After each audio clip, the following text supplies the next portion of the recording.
Elden Ring Nightreign has been a complete success since its release, filled with beautiful environments, heart-pounding boss fights, and a potent dose of nostalgia. However, unlike its predecessor, Nightrein's gameplay loop is very different. You're not going on a walk on the beach and enjoying the sea breeze, you're actively fighting time itself. You can finally cosplay the Souls speedrunners you constantly watch.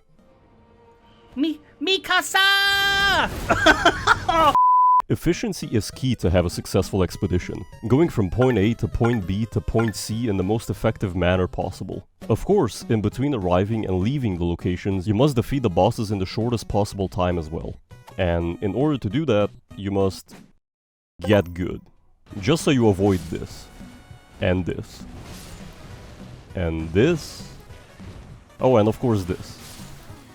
And this.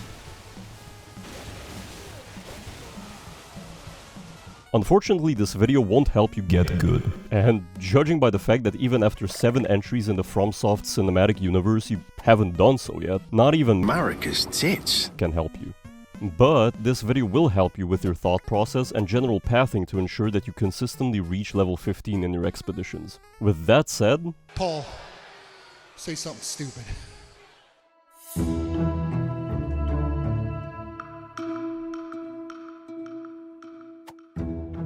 Now, before going in depth, let's talk about the main ideas you need to focus on when going into an expedition. Number 1, a steady income of runes to fuel your gambling addictions and to help you level up. Number 2, becoming a weapons trafficking kingpin and collecting weapons. Number 3, going dumpster diving and collecting resources, which includes and isn't limited to flask upgrades, smithing stones, stone sword keys, amulets, and any other consumable that gives you power. Got that written down? No? Perfect. Let's move on.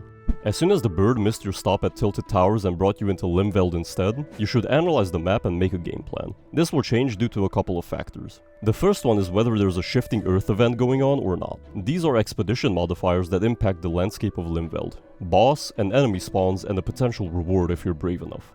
These events affect the shrinking zone on day 2 as well, the last zone always being near the shifting earth locations. If you don't want to bother with these, you can just go to the bed at the round table hold and sleep through the event to bring the map back to normal. The second factor is the Night Lord you will be facing, since prioritizing weapon affinities they are weak against will help you enormously in your fight, such as holy and piercing weapons against Gladius, fire, frost, rot or bleed against Noster, lightning, poison, frost, rot or bleed against Fulgor, and so on. And last but not least, an important factor is church placement as well. Starting out with 3 flasks is all good and dandy, but as you progress through your expedition, you will need as many as you can get to maximize your chances of survival. With all that said, let's get started. As soon as you drop in, there is going to be a camp with a few enemies in front of you. Clearing this will grant you enough runes to level up to level 2, which is a huge jump in stats from level 1, so make sure you don't skip out on this. If you have the misfortune of dropping near a church with rats, look around for a few bystanders to donate a couple of runes to the Tarnished Trust Fund. From here, the game plan is very simple. Rotate either clockwise or counterclockwise on the map, going around the edge, moving inward as the circle shrinks. The direction should be chosen based on where the locations with the certain affinities the Night Lord is weak to are located, as well as where most of the churches are present.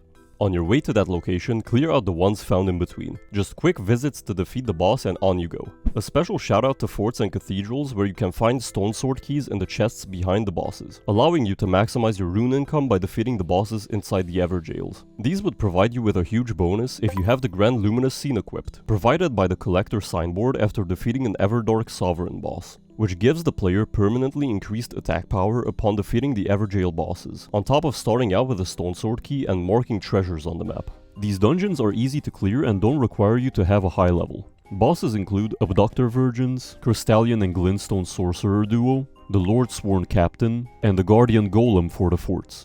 Fire Monks, Guardian Golems, Mausoleum Knights, and Oracle Envoys for the cathedrals.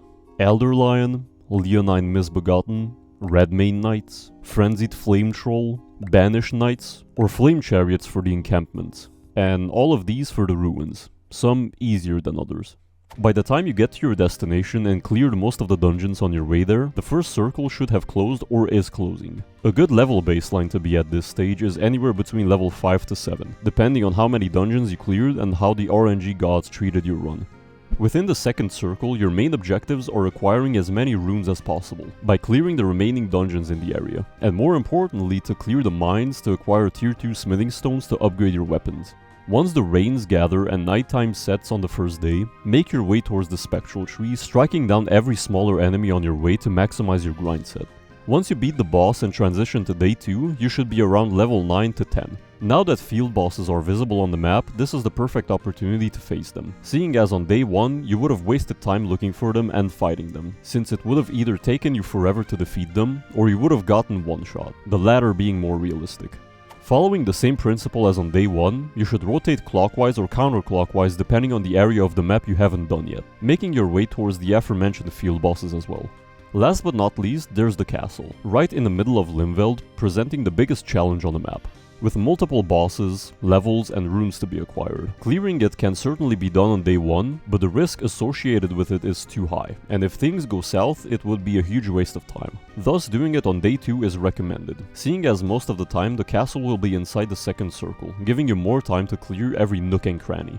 The castle consists of 3 levels. The sewers, which houses a great boss enemy, typically an ancient hero of Zamor, Red Wolf of Radagon, a bell-bearing hunter, a royal revenant, a leonine misbegotten, or a black knife assassin. Defeating them gives the player a rare or legendary drop, as well as opening up a path to a chest with a talisman drop. The first floor, where multiple smaller bosses can be found with 3 possible variations: giant trolls that throw magic pots, mausoleum knights with an elder lion, or the best case scenario, crucible knights, is the best variation since they spawn alone, giving you the best chance to beat them, and grant the player the most amount of runes. I think I like to the last boss.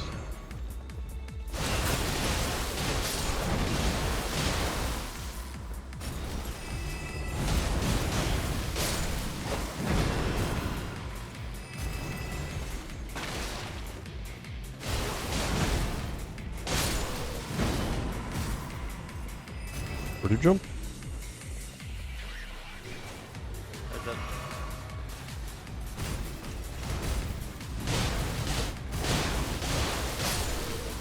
Yeah. Is there a boss up top as well? There should be one, yeah. I didn't check it out. Nice.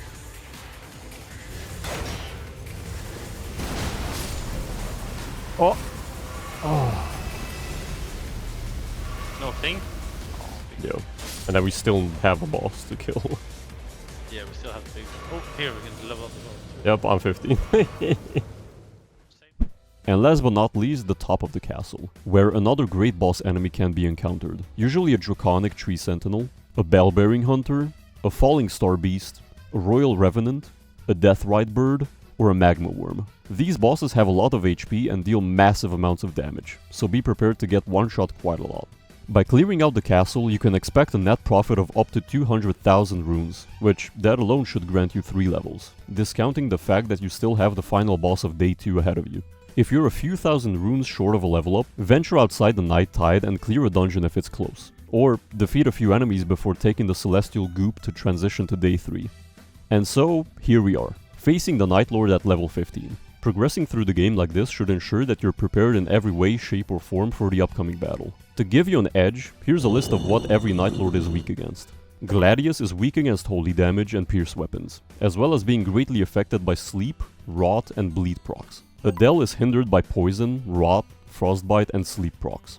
Both the Moth and the Scorpion of Noster is weak to fire damage, rot, bleed and frostbite procs. Separately, the Moth is weaker to slash and piercing weapons, while the Scorpion is weaker to striking weapons. Maris is weak to lightning weapons, while being greatly affected by slashing weapons. Libra is weak to madness buildup, while being greatly hindered by holy, fire and slashing weapons, as well as poison and rot being easily procced. Fulgor is weak to lightning weapons, as well as any status effect that isn't madness. Caligo is weak to fire damage and more susceptible to striking weapons.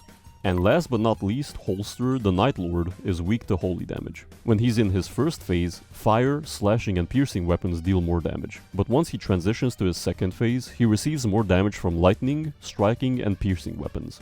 Congratulations! Now you have a template to follow for an increased success rate. While it is not technically necessary to reach level 15, it is a statement that you're a Giga Chad that got good and can effectively play the game to the fullest extent. My name is Phobos. This is where I lie, and until the next Nightreign video, Be safe, friend. Don't you dare go hollow.